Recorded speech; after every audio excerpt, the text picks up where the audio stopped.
Yang durhaka, yang ketiga orang yang suka adu domba. Ya, kambing tak salah diadu-adu, ya kan? Nah, adu domba. Padahal yang diadu tadi orang nyala ke kambing, ya kan?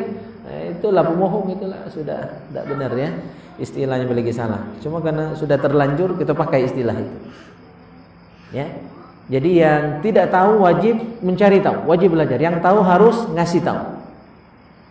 Ya.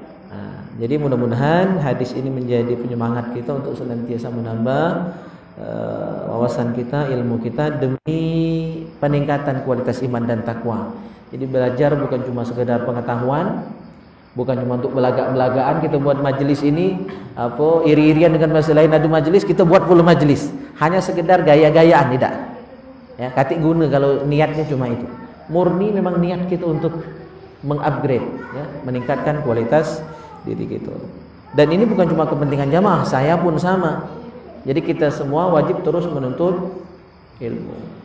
Minimal kalaupun tak dapat kita dapat rahmat Allah. Kalaupun tidak dapat ilmu, ya minimal dapat rahmat Allah. Kita hadir di majelis ini, rahmat Allah lah nunggu kita. Itu yang lacetong. Makan, minum, sedekah yang disiapkan ini lah nunggu kita. Minimal dapat itu jadilah. Ya, dapat ilmu itu tergantung tingkat kecerdasan masing-masing. Ya. Nah, tapi insya Allah ya Allah senang dengan kehadiran kita karena yadullah halal jamaah, rahmat Allah meliputi suatu jamaah. Jadi ketika kita kumpul untuk taklim seperti ini, kumpul untuk sholat jamaah, ya, kumpul untuk arisan, di dalam arisan itu ada baca ayat suci Al-Qur'annya, ada kultumnya, ada tausiahnya. Maka kalau arisan ibu-ibu jangan arisan baik, jangan baca yasin baik, harus ada tausiahnya. Takziah juga, saya pikir itu sebenarnya momen. Kita harus memanfaatkan momen. Setiap takziah minimal ada kultum. Setiap takziah itu minimal ada kultum, sehingga ada peningkatan kualitas ilmu. Bahas hal-hal yang kecil-kecil saja. Ngapa nak baca yasinnya sudah. Takziah malam kedua kayak ngapa nak tahlilan, ya kan? Ngapa nak doakan. Bahas hal-hal yang kecil-kecil, satu tema saja, cak 5 menit ya cukup. Daripada cuma sekedar cuap-cuap omong-omongan baik ya. Baik, mudah-mudahan ini menjadi penyemangat bagi kita semua untuk senantiasa menuntut ilmu Allah Subhanahu wa taala. Kita lanjutkan di materi kita, kitab Al-Fiqh Asy-Syafi'i lil Mubtadi'in halaman 10. Pertemuan terakhir kemarin kita bahas tentang air ya. Jadi air itu ada air banyak, ada air sedikit. Kita ulas sebentar. Ada air banyak, ada air sedikit. Kalau air sedikit artinya kurang dari 2 kullah. Ukuran 2 kullah itu adalah 245 liter dalam kitab Safinatun Najah. Kalau dalam kitab ini 2 kullah itu ukurannya adalah 270 liter. Nah, kalau air kurang dari situ berarti dianggap sedikit. Air sedikit konsekuensinya kena najis, otomatis najis. Maka tidak sah dipakai toharo.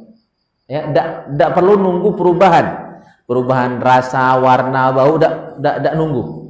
Contoh air sember, itu kan sedikit berarti, jelas sedikit ya. Kena najis, otomatis najis. Tidak usah nak nunggu berubah baunya dulu, berubah warnanya, berubah rasanya, tidak perlu. Karena dia dikit. Nah, yang kedua adalah air yang banyak. Air disebut banyak dalam mazhab Syafi'i ketika dia berjumlah 2 kullah. Hitungan 2 kullah kalau diliterkan berapa tadi? 245 liter atau 270 liter. Berarti kalau air statement itu paling kecil 1000 ya. Air statement, apalagi kalau yang di rumah itu 2200 ya, 2 statement lah banyak. Ya kan? Cuma airnya penuh, mana airnya cuma seember walaupun statement besar. Yang dihitung bukan cuma badah. Badah besar air dikit masih dikit, Pak. Ya, Pak Helmi. Jadi airnya harus banyak seukuran 245, itu yang ukuran agak minimal, atau 270 liter. Nah, ketika airnya banyak kena najis, tidak otomatis najis. Ya. Dilihat dulu berubah atau tidak. Kalau dimasukin najis tadi berubah warnanya, atau berubah rasanya, atau berubah baunya, ya, satu saja dari 3 sifat air tadi berubah, maka airnya berubah jadi najis. Berarti buang, ya, buang. Kalaupun tidak dipakai paling-paling untuk nyiram tanaman boleh masih kan? Nah, nyiram tanaman boleh. Ya kan, mupuk tanaman. Kalau zaman dulu kan mupuk tanaman tuh gampang, Pak. Zaman-zaman kami masih budak dulu. Belum ada WC penggal balai ini, Pak. Jadi lagi budak dulu ya, man hari tua ini tidak lagi. Ya. Belakang bawa cepedak, ya kan, bawa duren, bawa rambutan. Sehingga zaman dulu banyak rambutan tuh tumbuh dewe. Rambutan misalnya, rambutan telan itu kan diteguk bijinya. Tumbuh dewe. Lah besar ada yang ngaku kapan kau nanamnya. Nah, itu bisa ya dipakai untuk nyiram-nyiram. Tapi untuk wudu, untuk mandi wajib ya tidak sah. Karena airnya sudah najis. Jadi kalau air banyak jadi najis kalau berubah sifat. Rasa, warna, bau. Kalau banyak. Selama dia belum berubah masih tetap suci, mensucikan. Cak air sungai Musi itu misalnya ada buntang baby. Ya. Banyak buntang baby misalnya. Walaupun banyak kalau tidak merubah sifat air ya, maka dia tetap suci, mensucikan. Itu bahasan kita minggu yang lalu. Kita lanjutkan bahasan babun najasah. Babun najasati, bab tentang najis. An-najasatu diddut taharah. Najis itu lawan dari taharah. Jadi kalau taharah suci berarti najis yang tak suci. Ya kan? Yang kotor, yang jorok, yang jordan. Tahu jordan? Jorok jiddan. Kata anak pondok jorok jiddan. Ini kotor banget gitu ya. Nah, itu najis. Jadi kalau yang najis itu pasti kotor. Ya, pasti sesuatu yang kotor. Nah, najis dalam bahasan fikih itu ada dua macam. Ada najasatun hakikiyah atau ainiyah. Yang kedua najasatun hukmiyah. Kalau yang najasatun hakikiyah atau najis yang ainiyah ini itu kullu mustakdzar yamna min sihhati shalah. Setiap kotoran yang menghalangi ya keabsahan salat, yang menjadi sebab salat kita tidak sah kalau dia najis itu najis ainiyah. Contohnya darah, nanah, ya, lagi kencing, ya, segala kotoran hewan ataupun kotoran binatang yang terjingok wujudnya, itu berarti najis ainiyah. Ya, tai cicak walaupun kecil, ya kan? Tai cicak itu khas itu, ada hitam, ada putih. Maka galak kena kolak itu yang peci hitam baju putih, tai cicak asyurang. Bang 5 PRT ya. Jadi khas. Jadi tai cicak walaupun kecil mustakdzar, kotor. Maka najis. Jadi kita di masjid, di musola ini hati-hati terhadap kotoran tadi. Kalau barang itu masih ada, ya, maka tidak sah kita sholat di tempat yang ada najis tadi. Wajib dibersihkan. Makanya kalau orang-orang kita dulu, ya, itu digulung ngambal kalau sudah sholat kan, ngambal imam, ya, minimal lipatkan ke dalam, walaupun tidak galak ngulung gala-gala kan, sehingga bagian atasnya ini tidak terkena kotoran cicak. Jadi kalau ada cicak burui di musola ini, ya, supaya kotorannya tidak mengotori tempat kita sholat. Itu najis hakikiyah atau najis ainiyah. Segala kotoran yang menghalangi keabsahan sholat. Ya, kita lagi sholat beres cicak. Apa yang terjadi? Batal. Ya. Nah, tapi wudhu batal tidak kena najis tadi. Wudhu tidak batal, bedanya ya. Jadi yang batal itu sholat kalau kena najis tadi.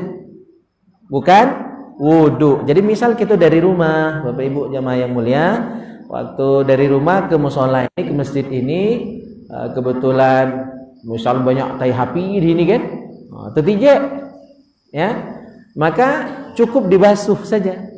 Kaki kita yang kena kotoran sapi tadi cukup dibasuh. Itu sudah membersihkannya dari najis tadi dan sah dipakai sholat. Jadi kesimpulan kita, najis itu membatalkan sholat, bukan membatalkan wudhu. Jadi kalau kita terkena najis sebelum sholat, maka cukup bersihkan. Nah, yang masalah ketika kita lagi sholat kena najis, itu yang sholat kita langsung batal. Ya. Nah, kecuali misalnya najis tadi kena sejadah gitu, kita bisa geser kalau tidak kena badan, ya. Kalau tidak kena pakaian, kalau tidak kena badan, atau tidak kena tempat, atau di tempat kita sujud, kita geser, boleh. Jangan sujud pas ke lah tahu di tai cicak. Nak di gus kinian ya. Apa bahasanya tuh? Ya, disujudkan di tai cicak tadi jangan. Boleh agak sedikit bergeser. Itu najis ainiyah atau najis hakikiyah. Jelas ya? Kejingoan. Jadi dia bersifat hissi. Najis ainiyah itu bisa diindra, bisa dilihat, ya bisa dicium mambunya kan. Atau dewek mambunya itu, asak temambu, jelas. Yang kedua najis hukmiyah. Nah, najis hukmiyah ini kebalikan dari ainiyah, tak terjengok. Ya, tak terjengok, tak terlihat.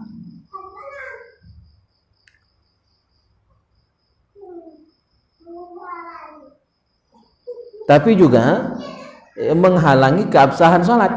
Jadi seluruh najis baik hukmiyah ataupun ainiyah seluruhnya menghalangi keabsahan salat gitu. Tidak sah salat kalau ada najis hukmiyah dan ainiyah tadi. Nah, kalau hukmiyah di contohnya hal-hal yang membatalkan wudu. Seluruh yang membatalkan wudu itu termasuk najis ainiyah. Misalnya apa? Orang tidur kan membatalkan wudu. Nah, tidur itu bukan najis sebenarnya kan? Nah, jadi segala yang membatalkan wudu itu dianggap najis hukmiyah.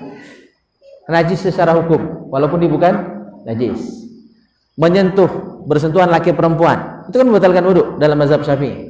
Itu dianggap hukmiyah, najis hukmiyah. Atau kondisi kita setelah buang air, bukan kotorannya ya. Kalau tai ini jelas najis ainiyah. Air seni kita itu jelas najis ainiyah. Tapi situasi kita setelah buang air, setelah buang angin, itu kita berarti berhadas kecil. Nah, posisi kita sedang berhadas kecil itu berarti najis hukmiyah. Karena kalau kita sudah beol, ya, sudah buang angin, sah tidak salat? Tidak sah. Ya kan? Ya walaupun kita sudah cewek, harus wudu. Harus wudu. Nah itu. Jadi segala yang membatalkan wudu itu dianggap najis hukmiyah. Jelas ya? Wa mujibatul ghusli, dan segala yang mewajibkan mandi. Segala yang mewajibkan mandi itu disebut juga najis hukmiyah. Ya. Apa yang mewajibkan mandi? Mimpi basah. Ya. Wanita yang lagi haid, lagi nifas, itu mewajibkan mandi semua. Ya. Bukan darah haid, bukan darah nifasnya. Kalau darah haid, darah nifas itu najis ainiyah. Kondisi sedang uzur itu nah. Kondisi sedang uzur di mana dia terlarang sholat. Ibu-ibu kan haram sholat. Ya. Bukan hanya tidak sah, tapi haram. Ya. Mungkin oleh kerajinan sholat, nak sholat padahal lagi haid, itu berdosa malahan. Bukan hanya tidak sah, tapi berdosa. Wanita haid sholat. Ya, saking semangat sholat, ya pengen dapat sholat berjamaah misalnya, padahal junub belum mandi wajib. Ya, saking semangat. Nggak kalau tinggal sholat berjamaah karena bangun telat tadi kan, saking sibuk tadi malam misalnya, banyak bohongan, bangun kesiangan, pas azan langsung ke masjid, nggak mandi wajib lagi. Takut apa? Takut tinggal takbiratul ula, takut tinggal sholat berjamaah sehingga nggak mandi wajib. Kalau lupa tidak apa-apa. Ya, kalau lupa sah, sengaja tak sah. Ya, kalau sengaja tak sah. Nah, segala yang mewajibkan mandi. Misalnya apa, junub, mimpi basah, haid dan nifas, ya, itu termasuk najis hukmiyah. Baik, jelas sampai di sini?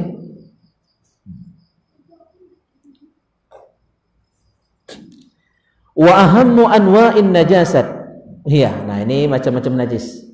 Ya. Pembagian najis dari dua macam tadi. Nomor 1, baulul insan wa ghaituhu wa baulul hayawan wa farthuhu. Kencing manusia.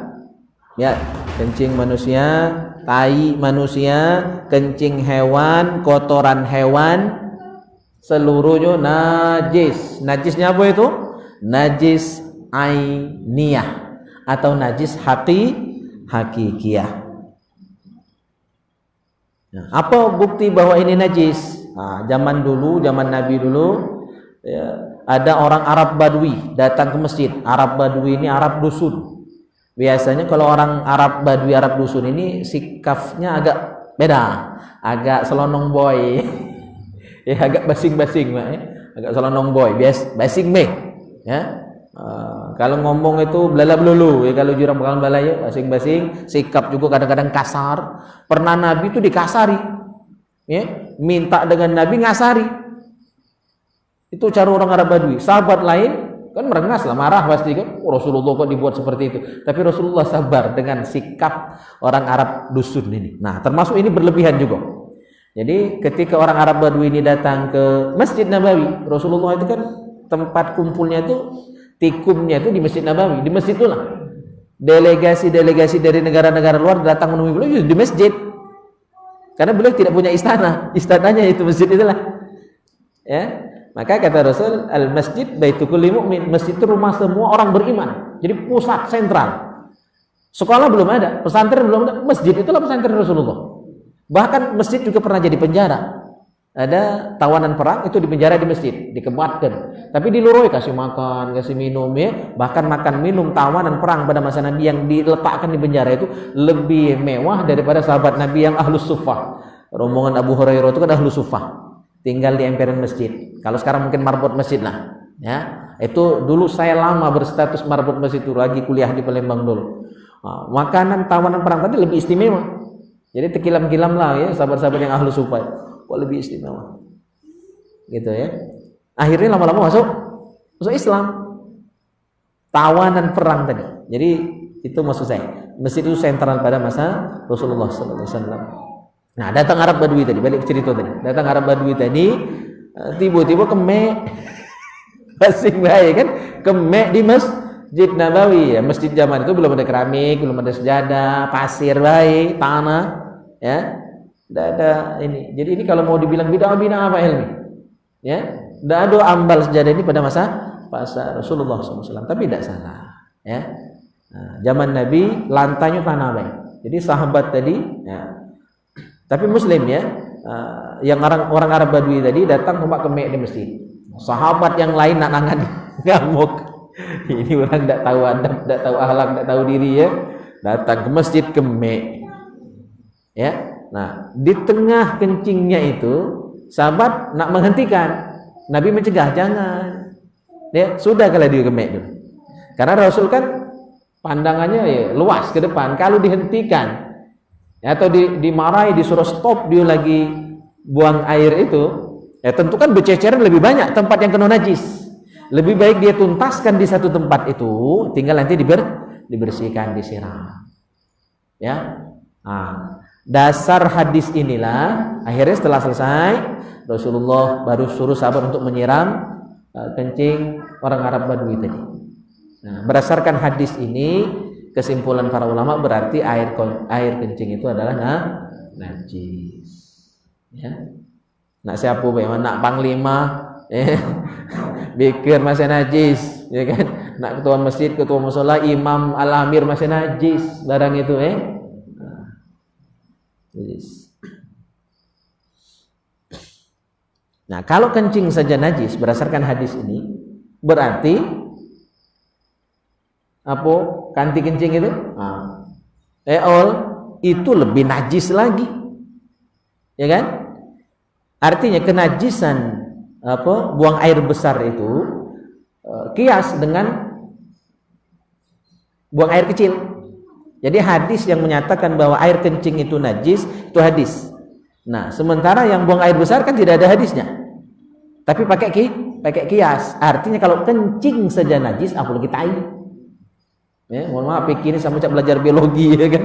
Ya, kalau kencing saja najis, ya, maka tai. Apa bahasa Indonesianya apa tai itu? Lebih najis lagi. Sama kayak zina itu kan, dilarang itu mendekati zina. Berarti mendekati saja haram, apalagi zinanya. Jadi Islam Al-Qur'an itu melarang yang kecil, artinya yang besar lebih dilarang lagi. Atau contoh lain, perbandingan ya. Dalam Al-Qur'an dilarang ngomong dengan orang tua. Fala taqul lahum uff. Kan yang dilarang Artinya lebih dari lebih haram lagi. Begitu memahaminya. Jangan terbalik. Pak Helmi, ada yang memahami terbalik. Yang dilarang kan A, selain A boleh. Nah, itu mafhum yang keliru itu. Pemahaman yang salah itu. Atau dimahami hadis ini, yang dilarang kan kencing, berarti berak boleh katanya. Nah, itu sesat pemahaman modelnya itu ya.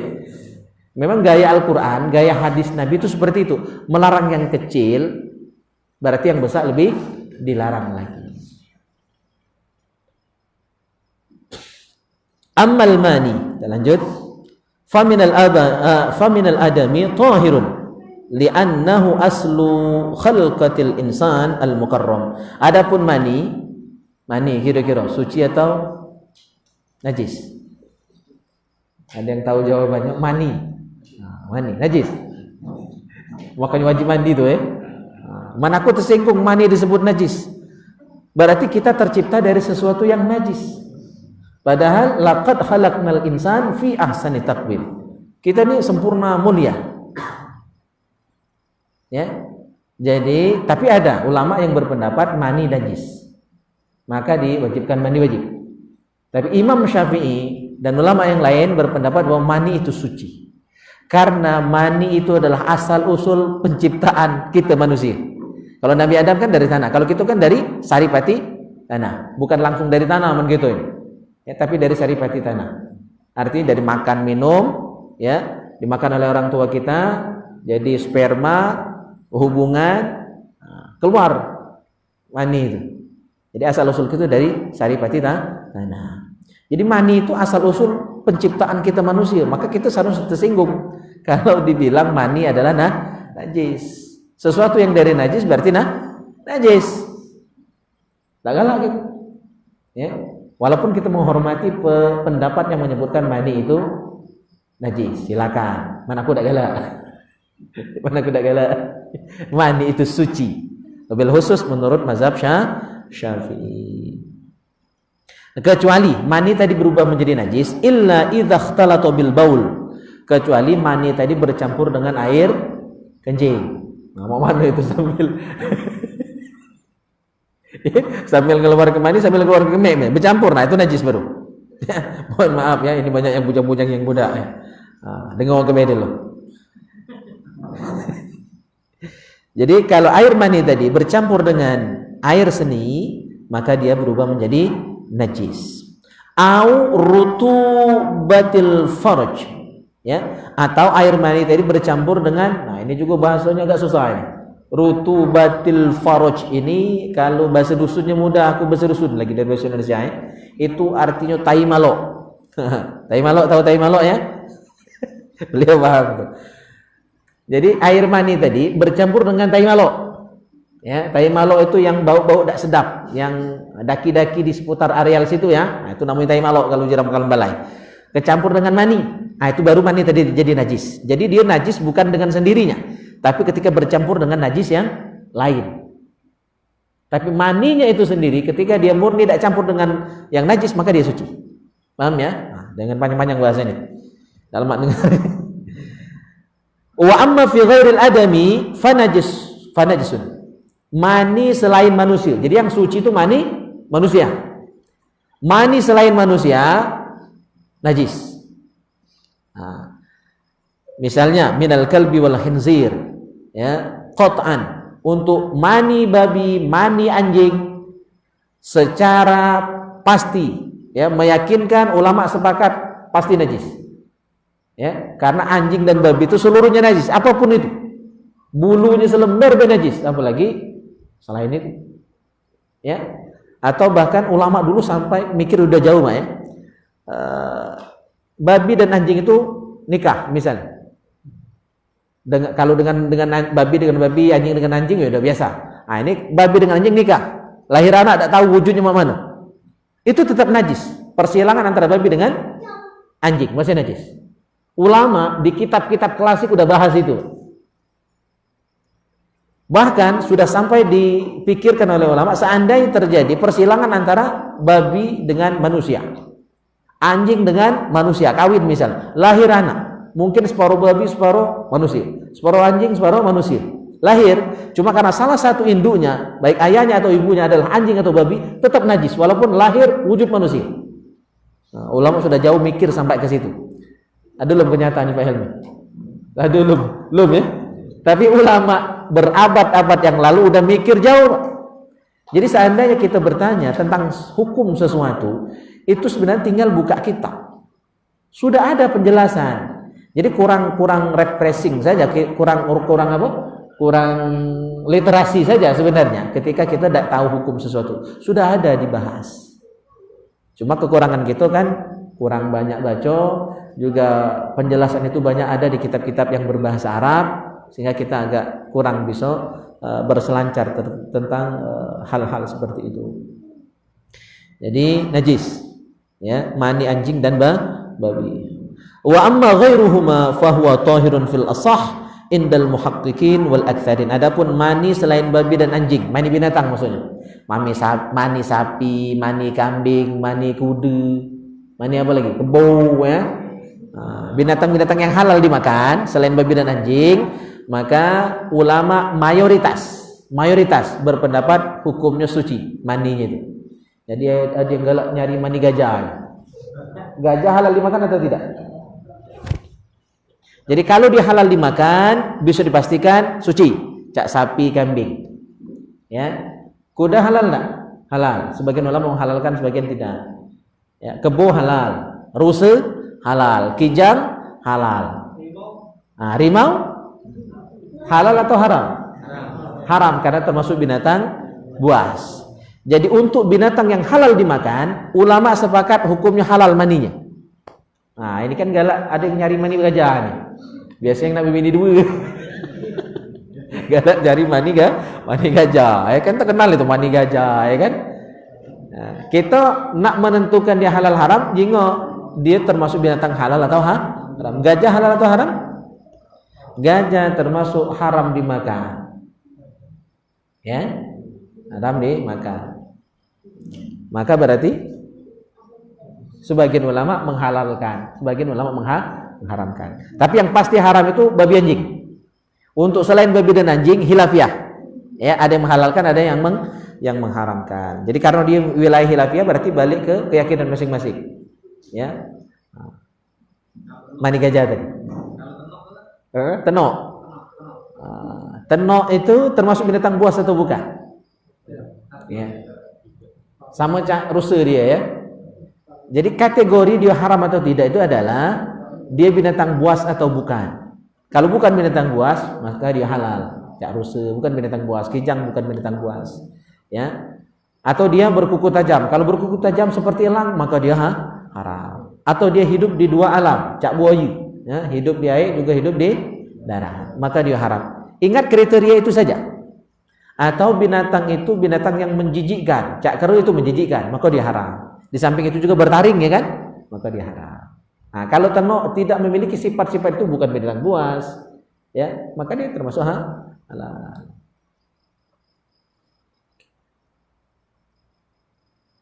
Tapi untuk selain babi dan anjing tadi, mayoritas ulama menghalalkan. Ya, selain babi dan anjing tadi maninya halal. Yang dibahas ini maninya, ya, bukan yang lainnya, ya. Nah, maninya halal. Jadi yang berarti ini konsekuensinya kan ke hukum. Yang balik ke yang mani gajah tadi. Nah, kalau hukumnya halal berarti jual beli mani gajah halal. Kalau dia meyakini gajah itu haram, maka jual beli mani gajah haram juga. Untuk apa itu, Pak Helmi?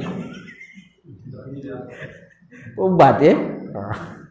Itu mahal katanya, ya. Oke, dua bahasan lagi. Termasuk najis juga wa yulhaqu bil baul al-qai'. Termasuk najis juga disamakan dengan kencing. Jadi ini apa? Yang dikiaskan kencing semua. Jadi yang selain itu dikiaskan dengan kencing, ya. Nah, termasuk najis juga dikiaskan dengan kencing tadi adalah al-qai'. Qai' itu muntah. Jadi muntah najis. Ya, muntahan najis. Wa huwal kharij minal mi'dah ilal fam wa illam yataghayyar. Makna muntah itu adalah cairan atau sesuatu yang keluar dari perut, ya, keluar melalui mulut. Nah, itu muntah. Kalau keluar dari belakang itu bukan muntah namanya, ya. BAB. Wa illam yataghayyar, meskipun tidak berubah. Jadi misalnya kita makan, habis makan keluar lagi yang kita makan tadi, masih utuh makanannya, tapi makanan tadi sudah masuk ke lambung, keluar lagi walaupun belum berubah makanan yang kita makan tadi. Misalnya sate masih tetap utuh sate, ya, pempek itu apa tuh, ya, masih keluar utuh cak itulah, asal sudah masuk ke lambung, keluar lagi dari mulut, itu namanya muntah walaupun masih utuh. Makan telur poyo misalnya tidak sempat ngunyah, ala kecil tadi kan, sanggup man telur angse sehari tidak ngunyah. Tak muat, ya, misal makan telur puyuh langsung nelan, cara mutelanan kan, oleh kekenyangan benggayangan keluar. Ya, utuh masih telur tadi, najis nak? Najis. Ya, wa illam yataghayyar, itu kalimat intinya, meskipun tidak berubah. Jadi asal keluar dari perut, dari lambung kita, keluar dari mulut, dia tetap najis. Wal ma'u sa'il min famin naim. Nah, ini iler, air yang keluar dari mulut orang yang tertidur. Ya, terjemahannya apa? Iler. Iler najis atau suci? Iler najis. Ya. Wal ma'u sa'il min famin naim, air yang keluar dari mulut orang yang sedang tidur, in kana mutaghayyiran fa najisun, kalau berubah, ya, maka najis. Berubah di sini artinya ada bau, ya. Nah, ada dah iler yang tak mampu. Artinya kalau ilernya tak mampu, tidak najis. Itu maksud kita ini, ya. In kana mutaghayyiran, jika berubah, panajisun, maka najis. Berarti kalau tidak mampu, tidak berubah. Nah, iler siapa yang tak mampu? Rata-rata iler mampu, bau, ya. Mampu itu bau bahasa Indonesia. Mampu itu bahasa usul. Najis kalau berubah. Tapi saya tidak bisa bayangkan ada iler yang tak mampu. Ada sekolah dewek. Fa illam yakun mutaghayyiran fa huwa tahirun. Jika tidak berubah air tadi, artinya tidak ada bau, maka dia suci, tidak najis.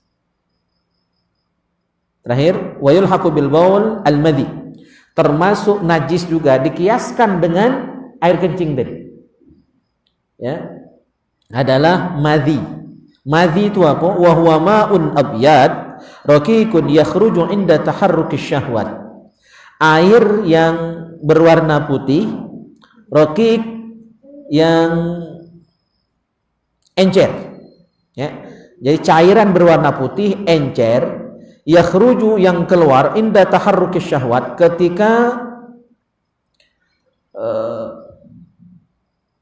ada dorongan syahwat, ketika ada nafsu syahwat. Jadi misalnya mungkin nengok cewek cantik lewat, yang bujang-bujang ngiler, ya.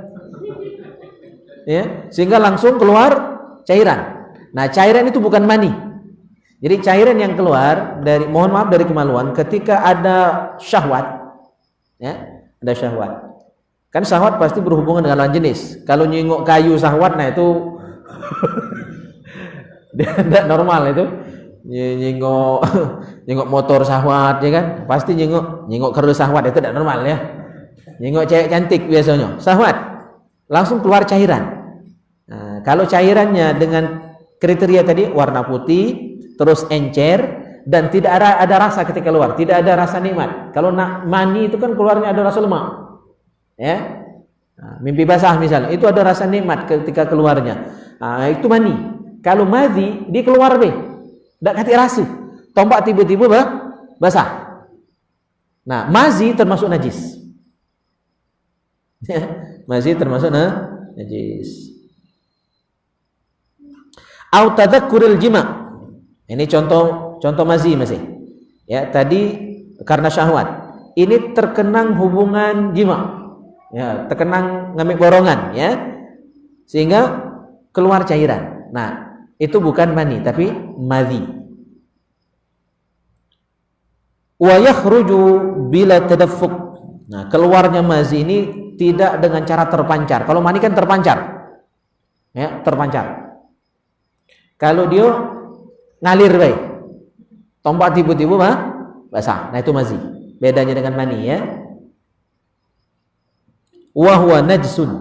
dan hukumnya najis. Li amrin Nabi sallallahu alaihi wasallam li Aliin radhiyallahu an bi ghusli dzakari minhu wal wudu. Karena Ali bin Abi Thalib pernah ngadu. Jadi sahabat dulu tidak malu-malu nak bertanya. Walaupun hal ini kan agak tabu termasuknya. Nah, sahabat Ali ini menantu Nabi, misan Nabi, khalifah, ya, akhirnya menjadi khalifah, pemimpin, jadi presiden kaum muslimin. Beliau cerita sama Nabi, aku keluar cairan ini ya, ceritakan kepada Nabi. Kata Rasulullah itu mazi, maka basuh, setelah itu wudu. Jadi tidak diperintahkan untuk mandi wajib. Jadi yang mandi wajib itu kalau mengeluarkan mani. Kalau keluar mazi cukup dibasuh, ya, dan disuruh basuh itu berarti menunjukkan itu najis. Nabi kan tidak sebut najis, ya. Nah, perintah membasuh itu kesimpulan ulama berarti itu menunjukkan najisnya mazi tadi. Wa kadzalika al-wadi.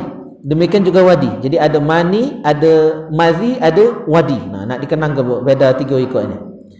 Ada wadi. Mohon maaf yang namanya wadi, ya. Ada nama wadi, kan? Wadi itu apa? Wa huwa ma'un abyad kadirun sakhinun. Airnya berwarna putih. Ya, cairan yang berwarna putih. Bedanya dia kadir. Kadir itu keruh, kental berarti, ya. Yang tadi kan encer. Kalau mazi encer. Ya, kalau wadi kental. Ya, airnya putih, keruh dan kental. Yakhruju akbal baul. Kalau wadi keluarnya setelah kencing. Jadi kalau kita sudah kencing, ya, biasa ada yang terakhir itu agak kental, dikit cuma. Ya, cuma dikit. Itu namanya wadi. Kalau mazi banyak, ya, basah kadang-kadang sampai, ya. Sampai basah.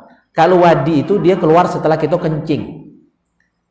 Hanya sedikit, mungkin cuma setetes, 2 tetes, tapi kental dan berwarna keruh. Nah, keluarnya kapan? Ketika setelah kencing tadi, au inda hamli syai'in tsaqil, atau ketika memikul beban yang berat. Jadi orang yang bebalok, betumang, ini lazim mengeluarkan mazi. Jadi kalau dikencing nak hati-hati itu, ya, nak tuntas.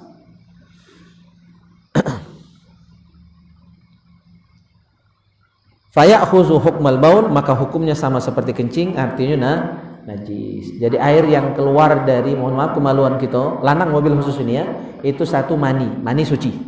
Yang kedua mazi termasuk najis. Yang ketiga wadi juga najis. Mani suci. Ya, baik, sampai di sini cukup bahasan kita. Silakan kalau ada yang ingin didiskusikan. Ya. Yang dibilang istilah tadi itu buaya, kan? Maksudnya tembuas. Iya. Nah, kalau telur buaya itu termasuk haram kalau kita dibuat obat telur. Iya. Tuh, satu lagi kan? Buaya, kan? Kalau kita lagi kencing, keluar air mani, dan pada saat itu kita puasa. Nah, kita tuh puasa kita tuh batal apa enggak? Ya. Kencing keluar air mani. Iya. Siap. Iya. Iya, siap. Jadi masalah buaya, ulama sepakat sebenarnya tentang keharamannya karena buaya itu hidup di 2 alam. Nah, kalau dia berasal dari sesuatu yang haram, maka apapun yang terkait dengan dia haram kan? Haram? Ya. Ya. Nah, untuk obat itu boleh. Ada kaidah ad-darurat tubihul mahzurat. Kondisi darurat membolehkan yang haram. Tapi itu harus berdasarkan penjelasan dari tim ahli. Kalau masalah obat berarti dari dokter. Setelah disimpulkan oleh dokter tak kati obat lain selain ini baru boleh. Jadi bukan kesimpulan kita yang awam. Jadi bukan kita buat kesimpulan dewek. Kadang-kadang kan kita langsung ambil kesimpulan, bukan melalui tahapan. Jadi haram masih kalau tidak melalui proses-proses itu tadi, tidak berdasarkan keterangan ahli. Kita mungkin nak ngambil mudah, nak ngambil murahnya mungkin kan. Nah, itu tidak boleh. Tetap ada proses. Lah berobat dulu ke sana kemari, tak kasih obat lain misalnya. Kata tim ahli, itulah obatnya sekok-sekok. Boleh. Ya, haram bisa jadi halal dalam kondisi darurat. Nah, darurat itu udah genting. Ya, kalau masih tahap awal berobat sehari 2 hari penyakit langsung cari obat yang haram tadi tidak boleh. Ya, karena kondisi belum darurat. Darurat itu udah di ujung tanduk ibaratnya ya. Nah, tak katin obat lain baru boleh. Gitu. Nah, masalah yang buang air kecil langsung keluar mani tadi saya belum nemu kejadian itu. Kalaupun ada karena tadi keterangan kita kalau sudah kencing itu biasanya keluar bukan mani tapi wadi. Kemungkinan itu hipotesanya salah ya kan? Atau analisanya salah. Kalau memang betul kejadian misalnya kan, maka tidak batal karena kan tidak sengaja. Ya, yang keluar mani yang membatalkan puasa adalah ketika sengaja. Termasuk sengaja itu misalnya sengaja nonton yang ngundang syahwat sehingga akhirnya keluar mani, maka itu membatalkan karena memang sengaja diundang syahwat tadi. Ya. Gitu. Cuma kalau sekali liwat terjenguk tombak keluar, nah itu pakam mamang itu ya. Ngalai gajah itu kan. Ya. Jadi kalau yang tidak sengaja atau termasuk karena mimpi basah siang hari misalnya, mimpi basah siang hari tidak membatalkan puasa. Puasa bisa dilanjut tapi wajib mandi ya gitu.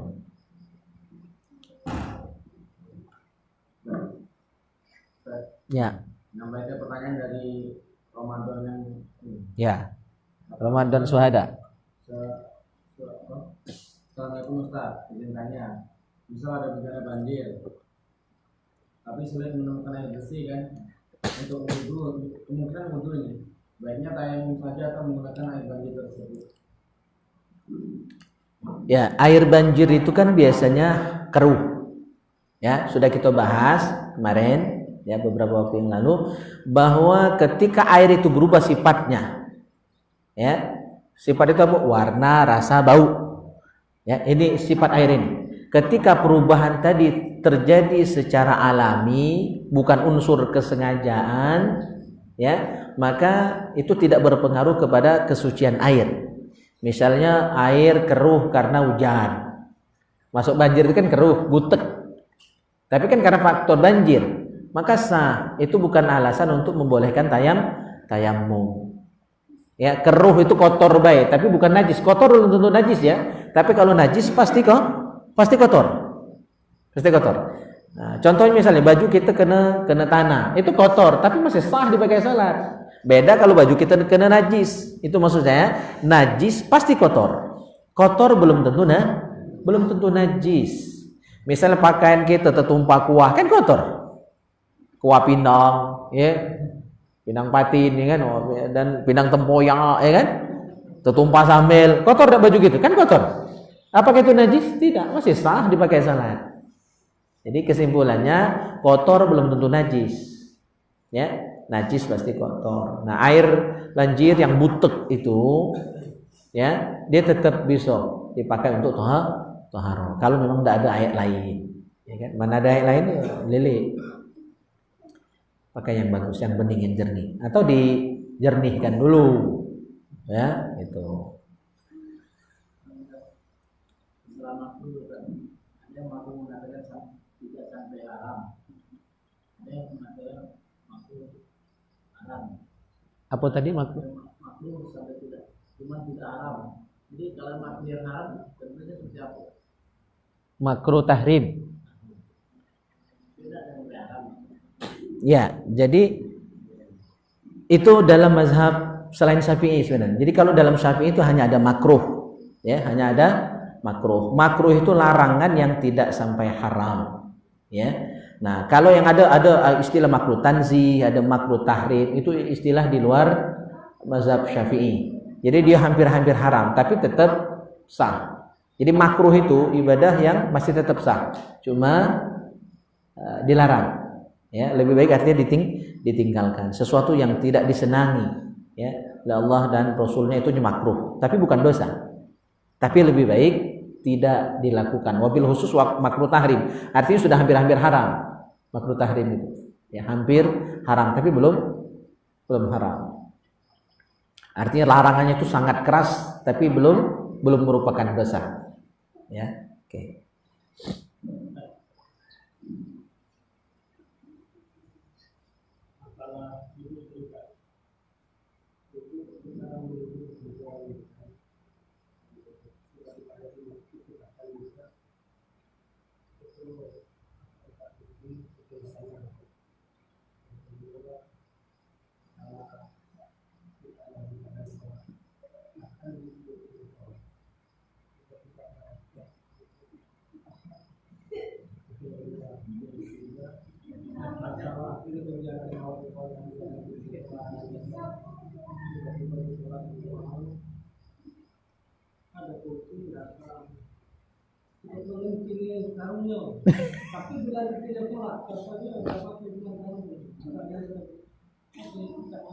Iya.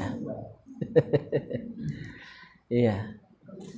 Jadi air wudhu yang ketika kita wudhu keciprat, kepercik ke badan itu tidak jadi masalah. Yang jadi masalah itu adalah air sisa wudhu gitu, bekas wudhu gitu tuh balik lagi ke tempat air, penampungan air, misalnya ke ember, masuk lagi ke ember. Nah, itu yang jadi masalah karena akan mengakibatkan air di ember tadi menjadi air mustakmal karena tercampur dengan bekas basuhan wudhu gitu. Maka lebih aman di masjid dimusolakan tentu wudhu menggunakan keran, ya, karena tidak mungkin air kembali ke ledmon, ya kan gitu. Ya, itu lebih aman. Jadi kalau sudah pakai keran tadi air kena badan, ya itu tidak jadi masalah. Yang masalah kalau kembali ke tempat ke wadah air yang airnya sedikit. Tapi kalau airnya banyak, nak nyelam, nak berenang, tidak apa-apa. Jadi ini makanya penting pemahaman kita tentang air banyak dan sedikit tadi, lari ke situ. Ya, tapi kalau airnya banyak, nak kecipak-kecipuk di air itu tidak apa-apa, ya kan? Nah, ya, gitu. Airnya banyak, tapi kalau air dikit, air sember, wudhu, hati-hati itu. Maka harus ditaruh di tempat yang tinggi supaya tidak percik. Tapi seandainya percikan air tadi, tetesan air tadi misalnya kita ambil ketika kita ngambil air, ya pakai gayung. Nah tiba-tiba kan tangan kita sudah dibasahi tadi, netes, itu tidak jadi masalah, dimaklumi karena niat kita mengambil air, ya ngambil air, itu tidak jadi masalah, ya, dimaklumi untuk yang seperti itu. Yang kedua tadi tentang sholat apa tadi?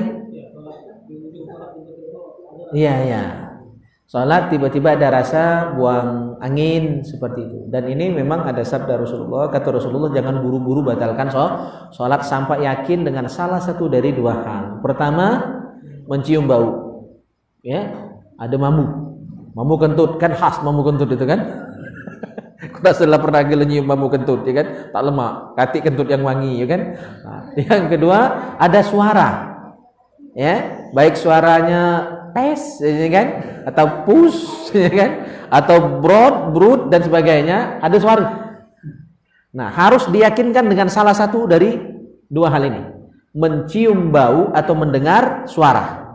Kalau yakin salah satu ini ada, sholatnya batal demi hukum. Ya, berarti wudhu lagi, sholat ulang. Tapi kalau tidak ada salah satu dari tanda itu, hanya was-was berarti. Memang setan nak merusak sholat kita. Itu was-was, sengaja ditimbulkannya rasa perasaan model itu. Nak merusak sholat, ya, biar kita sholatnya terganggu. Ya.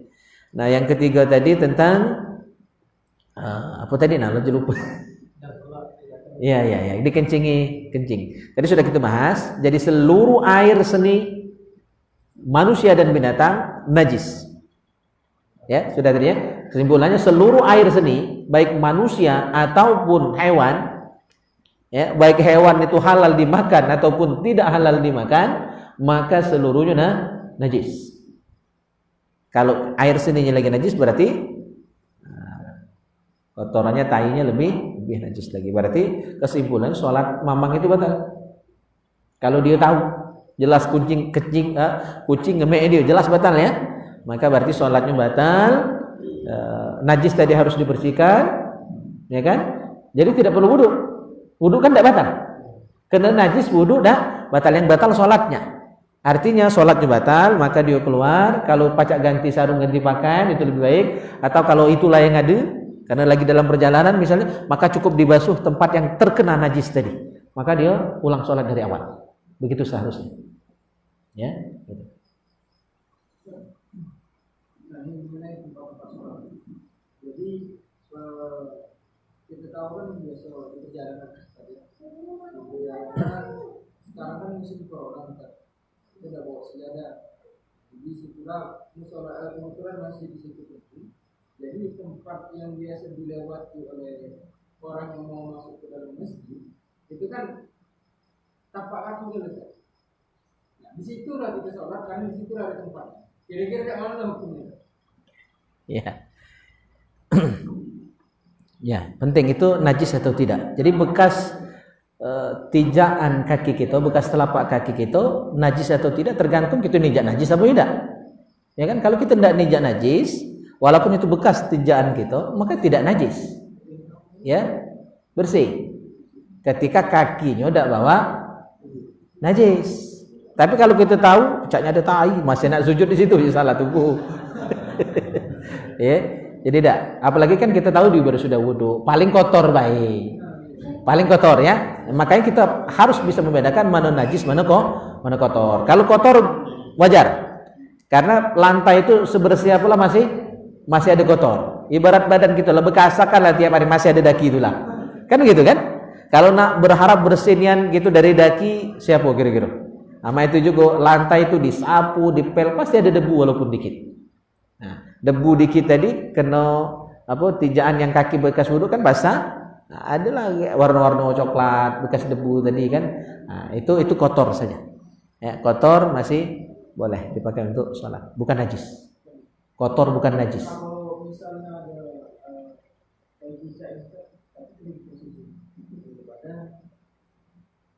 Iya. Tetap najis. Nak basah, nak kering, ya. Namanya tahi masih tahi itu. Cuma lah hilang bau kalau lah kering itu kan? Iya, tetap najis.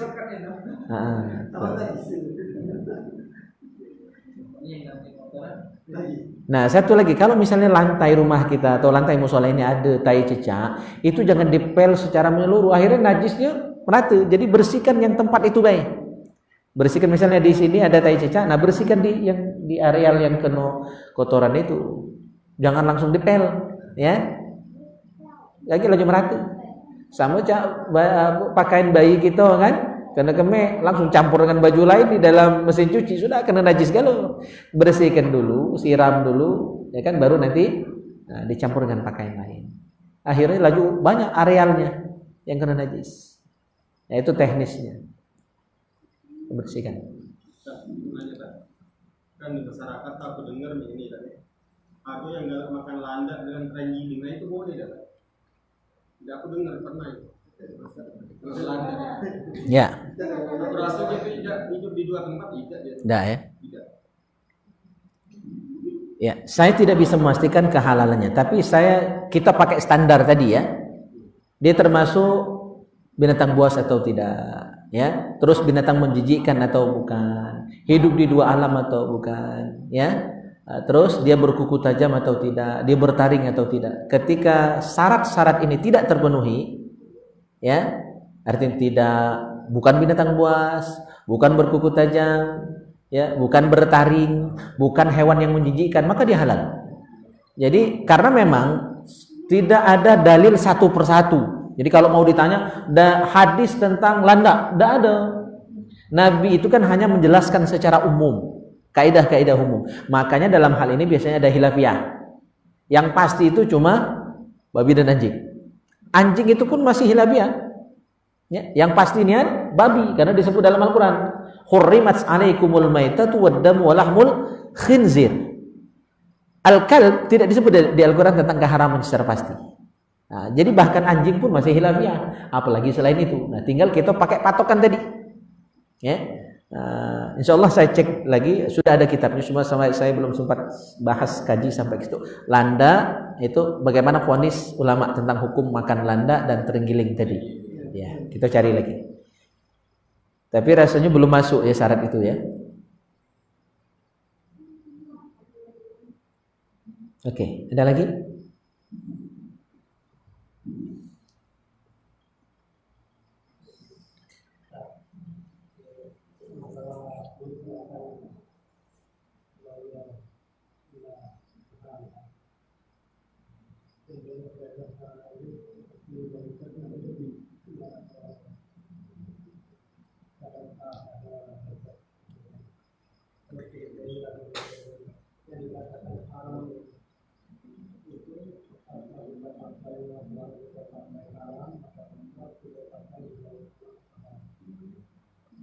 Ya. Jadi itu masalah kulit. Kulit itu ada istilahnya disamak, ya, disamak. Itu proses untuk membersihkan kulit tadi sehingga tidak lagi bau, ya, dia bersih sehingga bisa digunakan untuk alat-alat yang bisa kita pakai untuk kehidupan kita sehari-hari. Nah, yang sepakat para ulama adalah kulit yang berasal dari binatang yang bisa dimakan, binatang yang halal dimakan, maka ketika disamak kulitnya jelas halal. Ya, nah ini sepakat. Sapi, kambing, ya, apa, kuda, unta, ya kan, kebo, itu kulitnya disamak jelas suci, bersih. Pacak dibuat jaket dan lain sebagainya, ya, pacak jadi ikat pinggang, ya, berbeduk, ya kan, terbangan, sepakat. Sepakat halalnya. Yang kedua, sepakat haramnya. Sepakat haramnya. Kulit babi, kulit anjing, nak disamak ribuan kali masih haram. Ya, ya, ini yang sepakat dulu.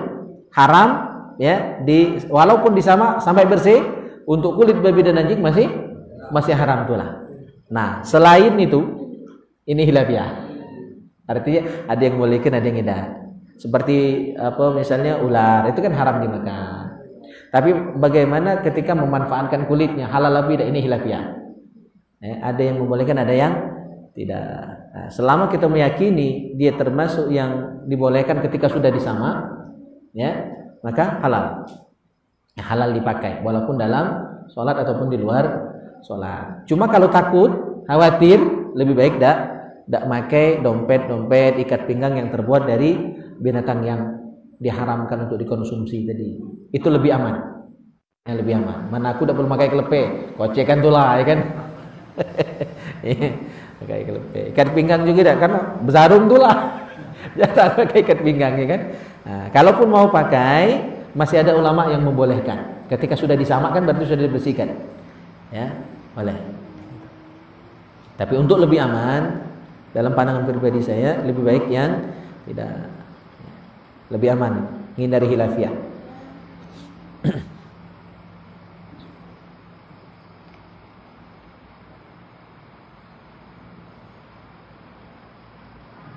Cukup? Masih? Empok-empok? Bujang-bujang? Ini masih gagah tuh. Farzan yang udahan. Udah di alam mimpi. Oke, cukup ya? Kita cukupkan dulu taklim kita. Dikit-dikit baik. Ya. Tapi rutin. Karena amal terbaik itu adalah adwamuha wa in qallah. Dikit tapi rutin, dikit tapi istiqomah, continue. Nah, itu yang paling penting. Ya, jangan benyok sekaligus, setahun sekali datang misalnya kan. Kalau ngilang-ngilang seminggu 2 minggu itu tidak apa-apa lah, ya kan. Nah, jangan lewat sebulan, ya kan. Nah, mudah-mudahan ya Allah hidayahkan kita untuk istiqomah dalam melaksanakan pengabdian kepadanya. Termasuk belajar ini adalah ibadah. Jadi jangan pikir belajar cuma belajar. Belajar ini ibadah, dapat pahala kita, dapat rahmat Allah Subhanahu wa taala. Baik, ini saja kita tutup dengan doa kafaratul majlis. Subhanakallahumma wa bihamdika asyhadu an la ilaha illa anta astaghfiruka wa atubu ilaik. A'udzu billahi minasyaitonir rajim. Bismillahirrahmanirrahim. Alhamdulillahi rabbil alamin. Allahumma shalli wa sallim ala sayyidina Muhammad wa ala ali sayyidina Muhammad. Rabbana ighfir lana wa liwalidina warhamhum kama rabbawna shighara wa li jami'il muslimin wal muslimat wal mu'minin wal mu'minat al ahya'i minhum wal amwat innaka ala kulli syai'in qadir ya rabb kulli syai' bi qudratika ala kulli syai' ighfir lana kulli syai' wa la tas'alna an kulli syai' wa la tuhasibna fi kulli syai' wa a'tina kulli syai' rabbana atina fid dunya hasanah wa fil akhirati hasanah wa qina adzaban nar walhamdulillahi rabbil alamin. Taqabbalallahu minkum.